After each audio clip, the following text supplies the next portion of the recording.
अंतर्गत रस्ता कॉन्क्रीट करण्याचा कामाचा शुभारंभ आज या ठिकाणी करण्यात आला।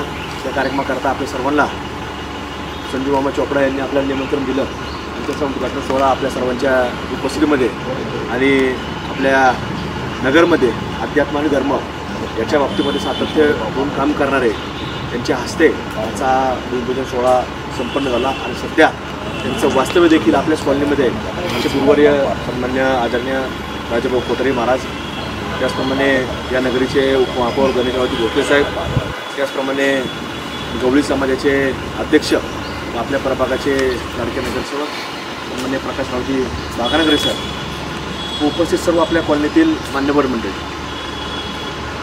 राजाभाऊ, काही महिन्यांपूर्वीच विधानसभेची निवडणूक ही पार पडलेली होती आणि निवडणूक पार पडल्यानंतर किंवा निवडणुकीच्या पार पडण्याच्या काही महिने अगोदर पितळे साहेबांनी मनोगत व्यक्त केलं होतं काही ठिकाणी की किती निधी आला। आता थोडं ते सुशिक्षित आहेत, सुशिक्षित म्हणण्यापेक्षा ते डिग्री त्यांची जी आहे ती CAची आहे, मग आकडेवारी कापडे साहेब आता तुम्ही किती जरी व्यवहार करत असले, पैसे कमवत असले तरी ही आकडेवारी आपल्यापेक्षा जास्त पितळे साहेबांना थोडी ज्ञात असते आणि त्यामुळे त्यांनी नगरचे जे काही मंजूर असणारे प्रकल्प आहेत, जे आज ते मंजूर असणारे प्रकल्प हे जे गव्हर्नमेंटचे पोर्टल असतात, मग ते कलेक्टर ऑफिसचं पोर्टल असेल, महाराष्ट्र शासनाचं पोर्टल असेल किंवा जिल्हा परिषद असतात, महानगरपालिका असतात, तिथं त्या पोर्टलवरती ही माहिती उपलब्ध असते कुठल्या शासनाकडून निधी उपलब्ध झालेला आहे आणि त्यामुळं त्यांनी देखील पितळे साहेबांनी त्याची मला वाटतं निवडणुकीच्या काही महिन्यांअगोदर त्याची वाच्यता केली की एवढा मोठा निधी म्हणजे 700-800 कोटी रुपयाचा निधी हा नगरला आजपर्यंत इतिहासामध्ये म्हणजे 1947ला आपल्याला स्वातंत्र्य मिळालं आणि आपण या 75 वर्ष पूर्ण झाल्यानंतर म्हणजे आज एवढा मोठा निधी आपल्याला नगरच्या इतिहासामध्ये आपल्याला कधी आजपर्यंत आला नव्हता, तेवढा निधी आला असं त्यांनी काही वक्तव्य केलं। त्यांना काही आमच्या राजकीय मंडळींनी संपर्क केला, त्यांना सांगितलं तुम्ही फारच त्यांच्या आहारी गेलेत, फारच तुम्ही काही वेगळंच काय सांगताय, असा निधी आणाय तर कुठं गेला, आम्हाला तर काही दिसत नाही। पण आज शेवटी राजकीय लोक जे असतात ते त्यांचं काम असतं विरोध करणं, काहीतरी काल्पनिक चित्र उभा करणं आणि ते उभा केलेल्या चित्रावर सातत्य बोलत राहणं, कारण की बोलत राहिलं तरच लोकांना काय त्याच्याकडे अट्रॅक्शन होतं। पण तशी आता परिस्थिती राहिलेली नाही, सगळे लोक हुशार झालेत, इंटरनेटचं माध्यम झालेलं आहे, त्यामुळे त्या लोकांना मी पाहतो की आता एकदा नाही तर 3 निवडणुका आता माझ्यासारख्या कार्यकर्त्यांनी या नगर शहरामध्ये केल्या। त्याच्या अगोदर महानगरपालिका 2 वेळेला केल्या, एक लोकसभा केली, म्हणजे गल्लीपासून दिल्लीपर्यंत निवडणुका केल्या। पण या सगळ्या निवडणुकीच्या प्रवासामध्ये आपण पाहतो ते बोलणारे लोक आहेत, त्यांना तुम्हाला सांगतो की कुठल्याही प्रकारे समाजामध्ये किंमत नसल्या कारणानं त्याला लोकांनी कधी फार त्याला प्रतिसाद दिला नाही।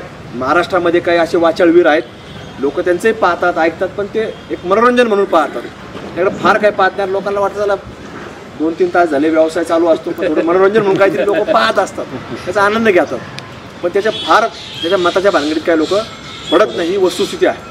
त्यामुळे आता हे सांगायचं तात्पर्य एवढंच आहे की आपण सगळेजण पाहतोय की केवढ्या मोठ्या प्रमाणामध्ये आज शहराच्या बाबतीमध्ये आज अगदी गल्लीबोळापासून आम्ही संजू शेठ मोठे रस्ते चालू करण्याच्या अगोदर बरेचसे उपनगर असतील, केडगावसारखं उपनगर असेल, मध्यवर्ती शहरातला परिसर असेल, पाईपलाईन रोडचा परिसर असेल, नागापूर बोलेगावचा परिसर असेल, तुम्ही कुठल्याही भागात गेले तर अंतर्गत जिथे लोकवस्ती तयार झाली, म्हणजे गल्लीबोळ असू, 3 मीटरचा रस्ता असू, 5 मीटरचा रस्ता असू, हे आवश्यक आपण त्या ठिकाणी कॉन्क्रीटीकरण आपण केलं, अंतर्गत रस्ते केले आणि त्याच्यानंतर आता आपण पाहतोय की आता आपल्याला बाहेरसुद्धा रस्त्याला फिरायचं म्हटलं तर त्यासुद्धा रस्त्यांची आता कामं बऱ्यापैकी आता आपल्याला पूर्णत्वाकडे चाललेले पाहायला मिळतात। अजून बरेच रस्ते गुंडाच्या सुरू व्हायचे आहेत, अजून सुरू पण झालेले नाही, कारण आपल्याला एकाच वेळेला सगळं करणं म्हणजे सगळं शहर ठप्प होतं।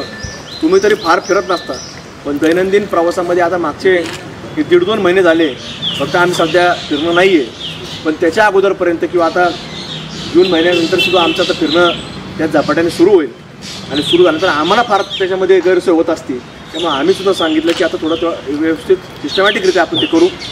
मध्यवर्ती शहरामध्ये माणिक चौकामध्ये असे लोक माझ्याकडे आले, राजाभाऊ ते मला म्हटले की आता आम्हाला हे इथं रोज काम सुरू होतं आहे, रोज सुरू झालं का इथं काहीतरी निघतं। अरे म्हणलं तर ते 60-60 वर्षापूर्वीच्या ड्रेनेज लाईन आणि पाण्याची लाईन आणि ते एकदाच मोठ्या लाईन करायचं आणि ते एकदाच मोठ्या केल्या तर पुन्हा आपल्याला त्याला कॉन्क्रीट झाल्यानंतर खोदण्याची आवश्यकता पडणार नाही. आता आपला पूर्वीचा इतिहास आपल्याला माहिती आहे की तेच कामं, त्याच गटारी, त्याच पाण्याच्या लाईन, त्या ड्रेनेज लाईन हे सगळं वारंवार चालू होतं. पण कुठंतरी आम्ही सगळ्या मंडळींनी प्लॅनिंग केलं. प्लॅनिंगमध्ये आम्ही ठरवलं की एकदा रस्ता केला तर परत खोदावं लागला नाही पाहिजे, परत त्याला कुठेही 10 वर्ष कुठेही त्याची गैरसोय झाली नाही पाहिजे, अशा प्रकारचं नियोजन करायचं. आता 2-5% होतं, कधी कधी त्याला आम्ही तोडावं लागतं, काही खराब होतात, कारण की ते रेडीमिक्स जो कॉन्क्रीट येतं त्या कॉन्क्रीटमध्ये कधी कधी काही प्रमाणामध्ये कमी जास्त काही वेळेस होतं. ते राजेभाऊ आम्हाला परत आम्ही काय करायचं जिथं आम्हाला वाटत नाही की बरोबर झाला, तिथं काहीतरी क्वालिटीचा आम्हाला जर डिफरन्स वाटला तर आम्ही ते काढायला लावतो, पण ते परत त्याच्याकडून करून देखील घेतो. काही वेळेला कधी ड्रेनेज लेवल टाकली पण कॉन्क्रीटच्या वेळेला रोलिंग करताना ती खालीवर होती, ते पाणी पुढं जात नाही, तेवढा पट्टा परत फोडावा लागतो. ते चेंबर उघडून ते लेवल करून होतं. कारण टेक्निकल टीम जेवढी नगर महानगरपालिकेची आहे तेवढे आपल्या प्रभागाचे नगरसेवक तुम्हाला सांगतो की टेक्निकलरित्या गणेश भोसले साहेबासारखा माणूससुद्धा टेक्निकल फार प्रचंड हुशार. आणि ती हुशारी कशाला, ते इंजिनियर नाही, आम्ही कोणी इंजिनियर नाही. आपल्याकडे महानगरपालिकेमध्ये ते पॉल बुद्धे इंजिनियर आहेत, ते बाळासाहेब पवार इंजिनियर आहेत, स्वतःमध्ये डिग्रीचे इंजिनियर. तर आता हे लोक सगळे नगरपालिका असल्यापासून काम करत आले, त्यामुळे यांच्या या सगळ्या कामाच्या अनुभवामधून ते हुशार झालेले आहेत. आणि त्यामुळं हे सगळी काम करणारी टीम आपल्याकडे असल्यामुळं आज शहरामध्ये चांगल्या प्रकारचं काम आणि या कामाच्या माध्यमातून होत असणारा विकास हा नागरिकांना कुठेतरी समाधान या ठिकाणी मिळून देण्याकरता आज आपल्याला प्रत्येकाच्या चेहऱ्यावरती, ते प्रत्येकाच्या मुखातून देखील आपल्याला ते शब्द ऐकायला मिळतात की आता नगर एक चांगल्या दृष्टिकोनातून एक विकसित नगर म्हणून आज उदयास येतं आहे, अशा प्रकारची जनभावना प्रत्येकाच्या मनामध्ये निर्माण झाली. पण आता आपण पाहिलं काही दिवसांपूर्वीच आता सुप्रीम कोर्टाने सांगितलं ओबीसीच्या आरक्षणामुळे तो निकाल प्रलंबित होता, स्थगिती होती, आणि कोर्टाने सांगितलं आता निवडणुका घ्या, निवडणुका होतील, निवडणूक आयोग किंवा शासन त्याच्यामध्ये योग्य ते निर्णय डिक्लेअर करेल. पण आता इच्छुकांची जी संख्या, आता मला दैनंदिन रोज दुःखद घटना घडत असताना काही आम्ही ठिकाणी आता जातो, अजून तर काय तर जाणं येणं नाही, पण दुःखद घटनेमध्ये सध्या जाणं येणं आहे. तर पितळे साहेब आम्ही जेव्हा अंत्यविधीला जातो आता इच्छुकांचे चेहरे तिथं अंत्यविधी दिसायला लागले. ते लोक आता मी परवासुद्धा आनंद ऋषीला होतो, रात्री जवळपास 12 वाजेपर्यंत आनंद ऋषीला होतो, आणि त्याच्या 4 दिवस अगोदर देखील रात्री त्या दिवशी मी बाळूशेठला माहिती तिथं सायदीपला होतो, रात्री जवळपास 12 वाजता किंवा 2 वाजेपर्यंत तिथं सुद्धा ती इच्छुकांची गर्दी दिसायला लागली. म्हणजे त्याचं कारण आहे की ते निवडणूक आल्यावर त्यांना लोकांचं सुखादुःखामध्ये जायचं आठवतं. पण हे लोक 5-5 वर्ष तुम्हाला सांगतो कुठं कोणाला आपला चेहरा दाखवत नाही, आपला सहभाग नोंदवत नाही, आपलं योगदान त्यांचं कुठल्याही समाजामध्ये योगदान नसतं. हरकत नाही, उद्या प्रत्येकाच्या विरोधामध्ये मतं असतात, माझ्या विरोधात असतील, चोपडाजींचे असतील, बागनगरचे असतील, भोसलेचे असतील, पण आपण या सगळ्या विषय लक्षात ठेवले पाहिजे की आपल्या 5 वर्ष सर्व्हिस सेवा ही आपल्याला कोण देतं आणि विकासात्मक काम कोण करतं याच्यावर आपण बारकाईने लक्ष ठेवलं पाहिजे. थोडं प्लस मायनस कधी कधी आमच्याकडे होत असतं, पण त्याचं प्लस मायनस जरी झालं तर काम होत नाही असं होत नाही, हे मात्र आपण लक्षामध्ये घेतलं पाहिजे. परवा देखील ज्या दिवशी प्रचंड मंगळवारच्या दिवशी बाळूशेठ पाऊस झाला, त्यावेळेला फडीसाजनला समोर जे झाड पडलं, रस्ता बंद झाला, त्यावेळेला मी मुंबईमध्ये होतो. केडगावला एक पुलावरती गाडी अडकली, आम्हाला फोन आला, स्वतः आम्ही तुम्हाला सांगतो जवळपास 15 JCB शहरामध्ये उपलब्ध केले. ज्या ज्या ठिकाणी काय आला असेल तिथं आम्ही ते सगळं काढण्याचं काम केलं. आता माझी तर कुठली निवडणूक नाही, आता 4-5 वर्षांनी निवडणूक व्हायच्या, पण आपण जनतेच्या सगळ्या प्रश्नाकरता बांधील आहोत. रुबीमध्ये देखील जवळपास आम्ही 27 दिवस होतो, तर 100पेक्षा जास्त बिल कमी करण्याचं काम देखील आम्ही त्या प्रसंगामध्ये देखील तिथं नगरच्या जिल्ह्यातल्या भूमीतल्या लोकांचे केलं. म्हणजे सातत्य ठेवलं, काम करत गेलो. आणि त्या दिवशी फडीसाजनसमोर झाड पडलं, मी गणेश भोसले साहेबांना चोपडाजी फोन केला की म्हटलं तुम्ही तिथं जा, ते झाड काढून घ्या आणि ती ताबडतोब आपली पाऊस थांबल्यानंतर रहदारी कशी सुरळीत होईल याच्यामध्ये तुम्ही लक्ष घाला. ते स्वतः त्या ठिकाणी पावसात उभं राहिले, फक्त त्यांना सांगितलं की तारा वगैरे असतील, एखादी काही होतं घटना घडती तर लक्ष ठेवा.